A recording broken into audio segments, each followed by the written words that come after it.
Howdy everyone. Back out at the garage, you can see that I've got the flap handle now in place yet again. I've got the curved piece back in place, and you can see that I've got the notches cut in it. I did those on my milling machine. I know that a lot of you may not have a milling machine to cut notches, but you can use a file or anything else that you can think of to get those notches in place. Point is that they're in.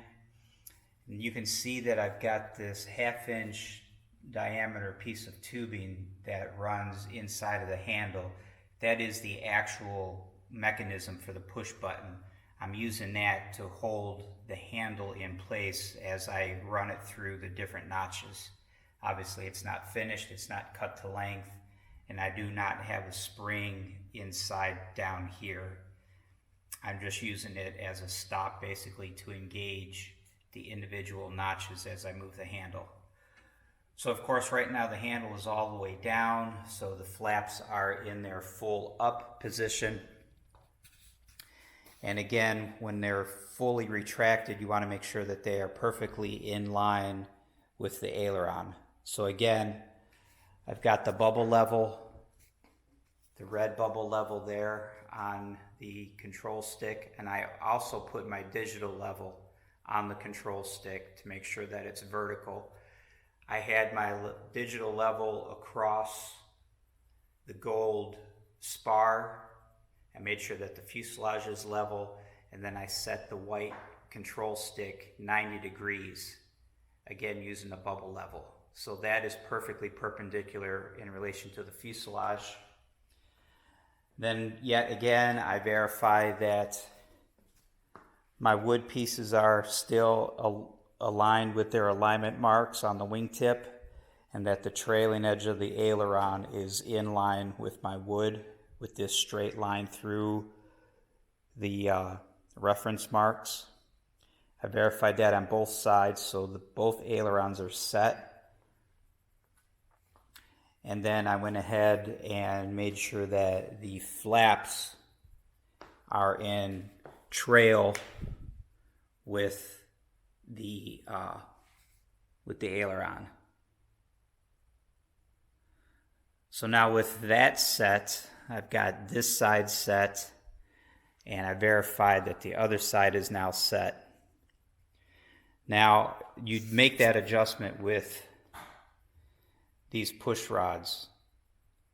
So I had to actually take both rods off and cut them a little bit shorter, and then make my adjustments by turning the rod ends in and out to get that aileron in trail with, or that flap in trail with its aileron.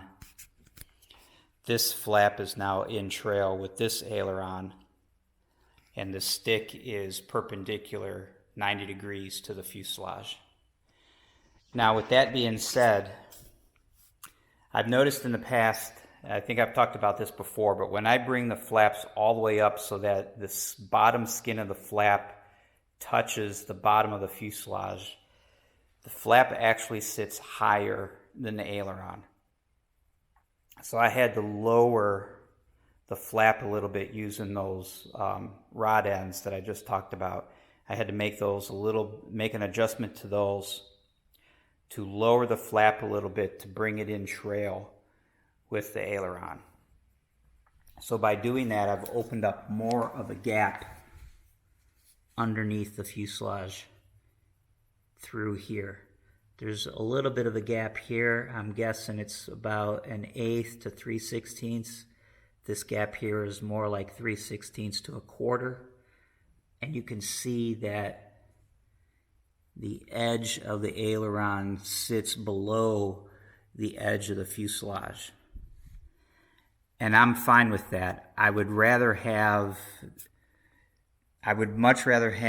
the flap in line with the aileron and the flap perfectly in trail with the wing. I'd rather have the flap set to the wing than have it set to the fuselage. It makes no sense to have it set to the fuselage.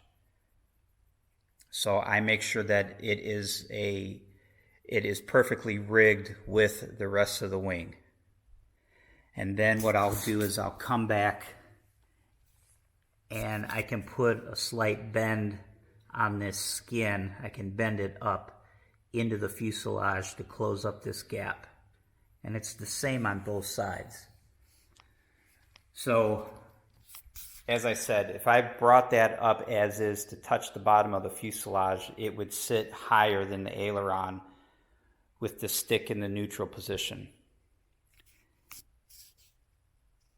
So I have it set so that it's in trail with the aileron and it's in the overall flow of the wing instead of being canted up. I'll go ahead and make that skin adjustment after the fact.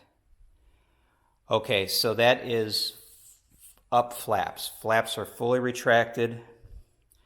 They've both been adjusted so that they're in trail with the aileron. And now I'm going to go ahead and I'm going to check each notch. I'm going to put, I'll put the control in the next notch. I'm going to put my digital level on the flap and get a reading. I'm going to check it against the other flap. But before I do that, I have to re-zero the digital level because, again, everything is now in trail. This is as if you were in perfectly straight and level flight. So this is my 0. So I have to put the digital level on the flap and reset it to 0. And I'll check a 0 on the other flap. And then I'll go through my notches one at a time and check each flap and make sure that they're the same. And hopefully I can get them both all the way down to 45 degrees. So let me do that and then I'll get back. Howdy everyone. Alright, so I just went ahead and I ran the flaps through all of their notches. I have 6 notches total. Of course, one is 0 basically with the flaps completely retracted. And then the very, very last one is roughly 45. And I've got, between those, I've got 4 others.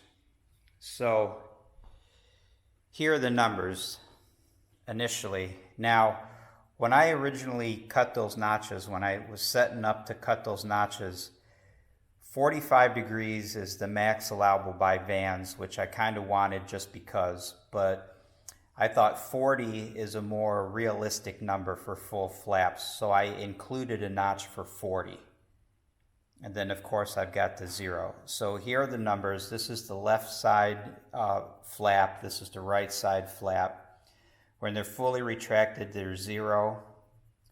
The first notch gives me 8.9 on one side, 9.0 on the other, and these are degrees.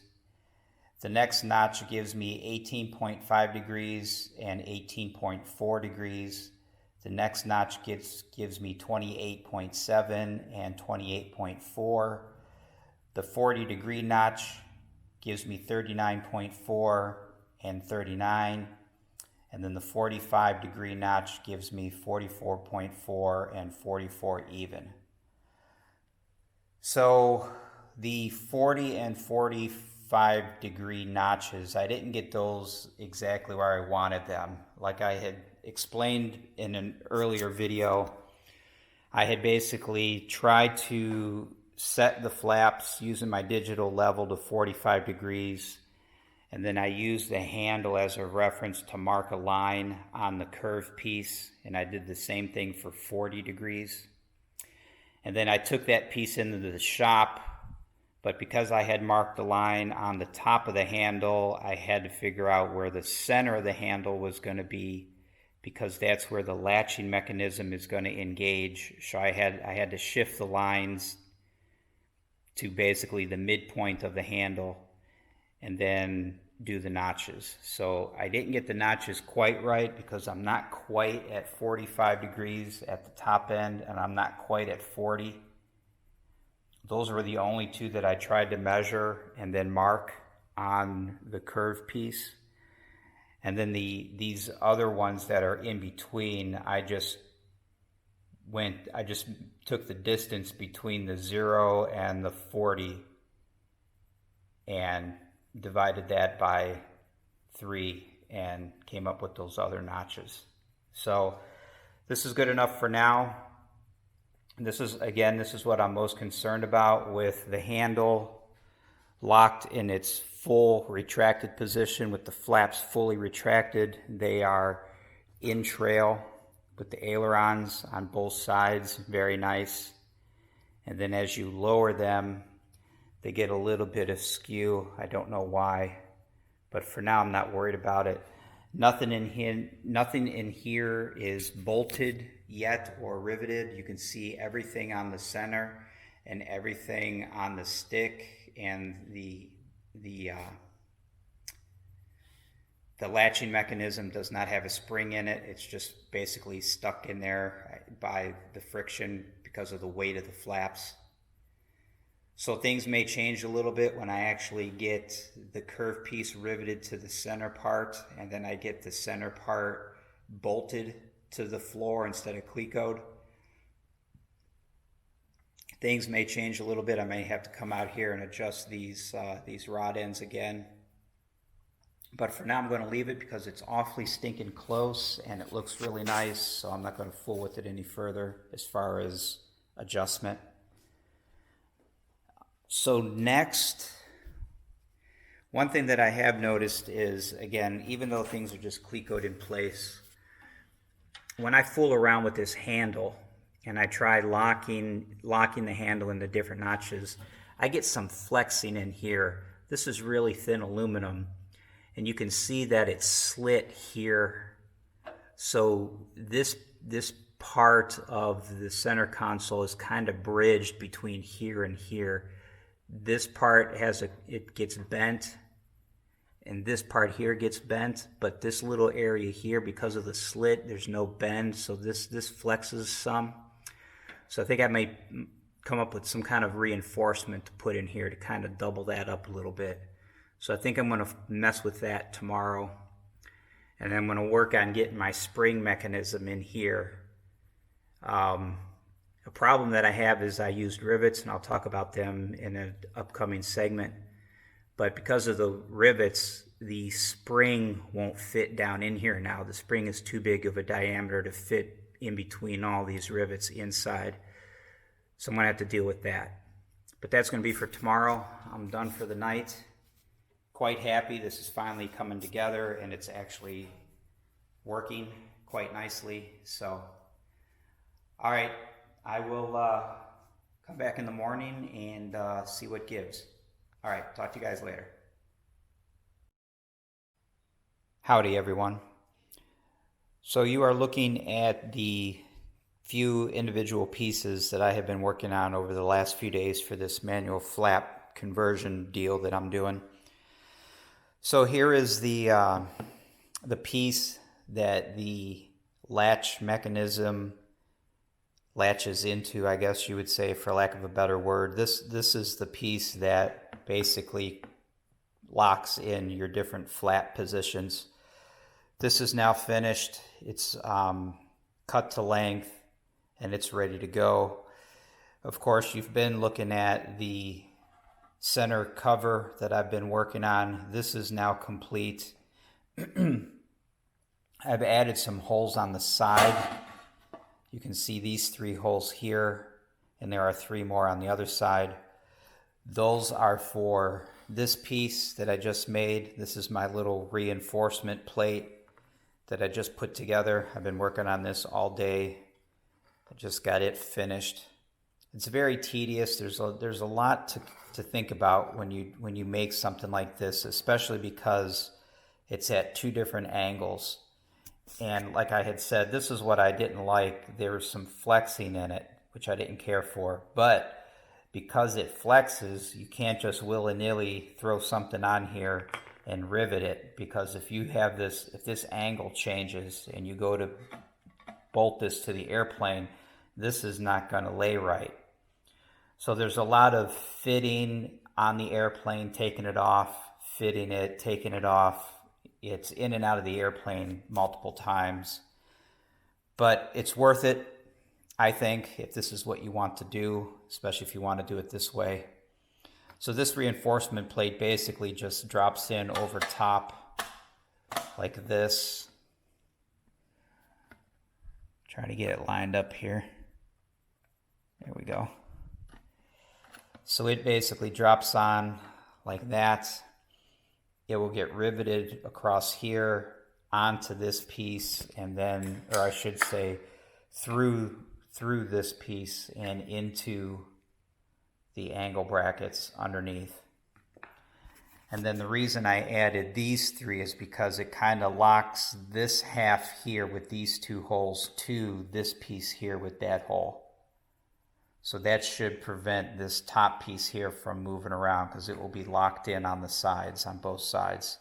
And this acts as a doubler to reinforce this piece here. So that's going to go together like that. Of course, the brackets, this bracket will be underneath. The other bracket will be on the other side, and those bolt, or those will be riveted to this, like that. And of course, when I get it together, I'll go over everything again. So what I'm going to do now is I'm going to get these two ready for paint, because I want these painted before I rivet them together. And then I believe I can start assembly. I still have to work on this catch mechanism, the push button mechanism. This, obviously this is going to have to be cut to length at some point, and I got to figure out how I'm going to do the springs in here. Like I talked about before, with riveting the handle in place, the rivets stick down into the handle in through here. And they effectively make the inside diameter of this tube smaller. So the spring will no longer fit up in here like it was originally designed. So I'm going to have to figure that out. But for now, I just want to get this thing here, get some paint on it, and let it dry overnight, and then I can fool with it some more tomorrow. Alrighty, moving on.